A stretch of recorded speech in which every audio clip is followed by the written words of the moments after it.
سوال از اوشو. در آمریکا همه به نظر ناکام و پرتنش هستند، در حالی که در هندوستان حتی گداها نیز به نظر شاد و راضی می رسند. چرا؟ چون آنها گدا هستند. نمی توانند از عهده ناکامی برآیند. برای ناکام شدن چند لازمه وجود دارد که برآورده شود. نیاز به فراوانی دارد. فقط یک جامعه ثروتمند می تواند تنش داشته باشد. جامعه فقیر نمی تواند تنش داشته باشد.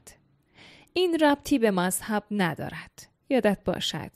چون این نکته بارها توسط دستفروش‌های به اصطلاح معنوی هندی که به غرب می‌روند به شما گفته شده.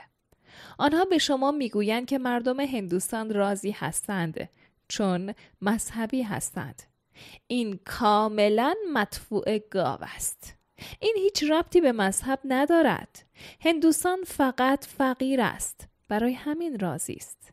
برای تو دشوار است که بفهمی چرا انسان فقیر به نظر بیشتر راضی هست.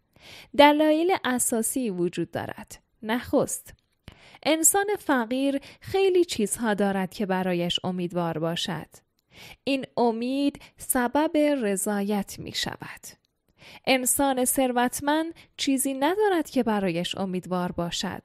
هر آنچه را که امید داشته در دسترس اوست و شکست خورده است.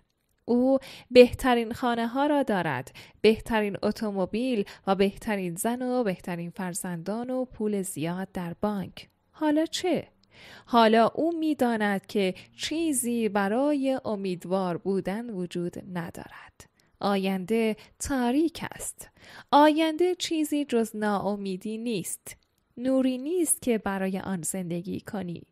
او می‌داند که پول بیشتری انباشته خواهد کرد، ولی این فقط همان تلاش گذشته است. آمریکا از توهم بیرون آمده است، چون برای نخستین بار در تاریخ بشر آمریکا در ثروتمند شدن موفق شده است. تنش به سبب همین رفع اوهام است. زندگی به نظر بی‌معنی می‌رسد. فایده‌ای در آن نیست. چرا به زندگی ادامه بدهی؟ تصادفی نیست که آمریکایی‌ها بیش از همه دست به خودکشی می‌زنند و یا دچار جنون می‌شوند. آنان بیشتر از هر کشور دیگر نزد روانکاوها می‌روند. اینها فقط پیامدهای موفقیت آنان در کسب ثروت است. آنان تمام آرزوهای بشریت را محقق کردند. انسان برای قرنها در این فکر بوده که چگونه به رفاه و فراوانی برسد. اینک آنان به این آرزو رسیدند. این گفته را شنیده اید که هیچ چیز مانند موفقیت موفق نمی شود؟ من مایلم آن را تغییر دهم. هیچ چیز مانند موفقیت شکست نمی خورد. وقتی موفق شده باشی میدانی که شکست چیست. تو رسیده‌ای ولی تمامش پوچ و تو خالی است.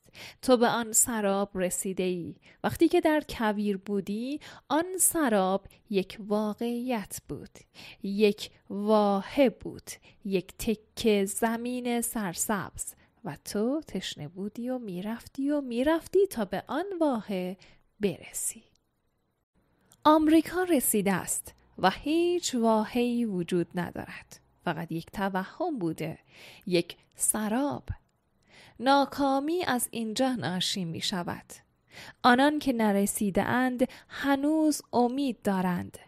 گدا به نظر راضی می رسد چون می تواند به فردا امیدوار باشد. او هنوز در توهم است. هنوز موفق نشده است. این هیچ ربطی به مذهب ندارد. این رضایت همیشه با مردمان فقیر بوده است. ولی آن دستفروش‌های مذهبی آنان از این موقعیت بسیار بهره کشی می کنند. می گویند هندوستان را ببینید، ما هیچ چیز نداریم. با این وجود رضایت معنوی وجود دارد. این معنویت نیست. این فقط یعنی اینکه توهمات هنوز زنده هستند. اگر بخواهی جامعه‌ای را در خوشبختی نگهداری، مطمئن بشو که فقیر میمانند. وقتی جامعه‌ای ثروتمند شود، ناراضی میگردد. به نظر من انسان فقط وقتی میتواند واقعاً با دیانت شود که این نارضایتی را در عمق وجودش احساس کرده باشد، نه هرگز قبل از آن. به نظر من آمریکا کشوری است که دیانت در آن ممکن هست، نه هندوستان. هندوستان هنوز باید به موفقیت برسد و در آن توفیق شکست بخورد. پس از این آری، بودا توانست با دیانت شود. او ثروتمند بود، همه چیز داشت.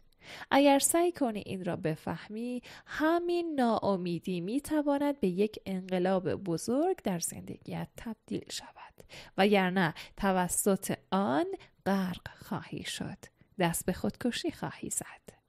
هرگاه انسان تمام فرصتهای ممکن را در اختیار داشته باشد، دو راه برایش باز می شود: یا اینکه باید خودکشی کند، چه به طور تدریجی و چه سریع، این موضوع دیگری است، و یا اینکه باید وجودش را دگرگون سازد.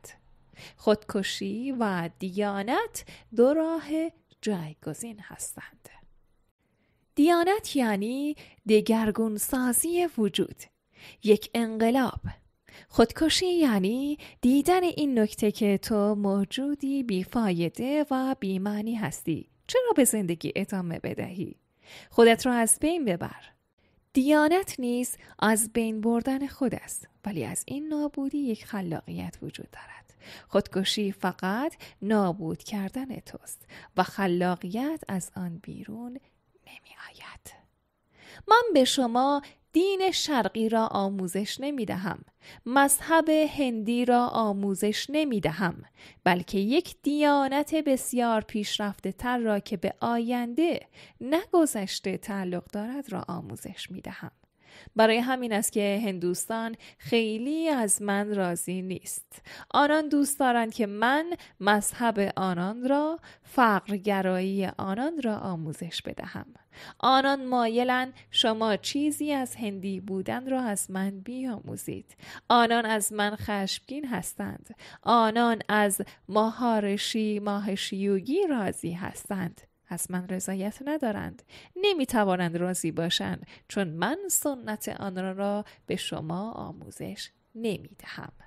من اینجا نیستم تا گذشته ها را زنده کنم و نگه بدارم. من اینجا هستم تا دیانتی نوین، آینده را به شما آموزش دهم. و انسان نمیتواند به عقب باز گردد، فقط میتواند به جلو برود. برگشت به عقب عملی ارتجاعی است، فقط نوعی تسلی است. هیچ کمکی نخواهد کرد، رشدی به شما نخواهد داد. رشد امکان دارد. به جلو بروید، ادامه بدهید. شما به فراوانی رسیده اید، ثروتمند هستید. حالا مشکلی برخاسته. شما به آنچه می‌خواستید برسید رسیده اید و اینک برای قلبتان اثبات شده که بیهوده بوده است. حالا به پیش بروید. حالا بیشتر بالغ شوید. حالا بیهودگی خواسته های نابالغانه را ببینید. بیهودگی بازی های بچگانه را که با زندگی خود بازی می کردید ببینید. حالا به درون بروید. حالا به هسته درون خودت بروید. نیازی نیست به هیچ فرهنگ عقب مانده‌ای رجوع کنید. یادتان باشد من فقط به این دلیل در هندوستان هستم که باید در جایی باشم. چنین اتفاق افتاده که اینجا باشم. وقتی نزد من می آیید به هندوستان نمی آیید، چون من هندوستان را نمایندگی نمی کنم. من یک آینده جهانی را نمایندگی می کنم. من به مفاهیم و ایده ها و مرزهای هندوستان محدود نمی شوم. بینش من به آینده تعلق دارد. شما باید به پیش بروید. شما از نظر مادی غنی شده اید. اینک باید از نظر معنوی غنی شوید. من به غنای انسانها در تمام جنبه ها احترام می‌گذارم. حتی غنای مادی، چون این به شما کمک می‌کند که به سمت غنای معنوی حرکت کنید. من به هیچ وجه فقر را ستایش نمی‌کنم، چه فقر در بیرون و چه در درون. من کاملا طرفدار غنا و ثروت هستم. از نظر مادی غنی باشید تا یک روز کارتان با آن رویا تمام شود و انرژی هایتان بتواند بدون هیچ مانعی به سمت غنای درون حرکت کند. آری، دنیای درون همان ملکوت الهی است، یک پادشاهی است. شما باید شاهان و امپراتورها بشوید تا وقتی که در سرزمین درون خودتان یک خدا نشوید به مقصد نرسیده اید. پس این نکته باید کاملا و روشن درک شود. دو امکان وجود دارد. وقتی به ماهارشی ماهشی یوگی گوش می دهید، به گذشته گوش می دهید. او میگوید که پیامی را آورده است، پیام باستانی هندوها که در وداها آورده شده و او مستقیما از هیمالیا آمده است. من هرگز به هیمالیا علاقه‌مند نبودم، به وداها علاقه‌مند نبودم. من به هیچ پیام باستانی علاقه‌مند نیستم. تمام اینها بچگانه و ناپخته است. گذشته و گفته های آن باید فراموش شود. من یک بینش جدید از دیانت به شما می دهم. برای اینکه با دیانت باشید نیازی نیست که فقیر باشید. در واقع تا وقتی که ثروتمند نباشید نمی توانید با دیانت باشید. برای نخستین بار در دنیا نوعی جدید از دیانت برخواهد خاست. دیانت مردمان غنی، کسانی که تمام نیازهایشان برآورده شده و چون همه چیز دارند می‌دانند که اینها بیهوده است.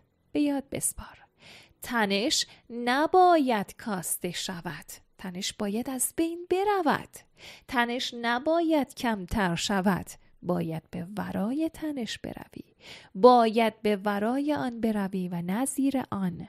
از آن فرار نکن. از تمام فرصتهای زندگی استفاده کن تا به ورای تنشها بروی.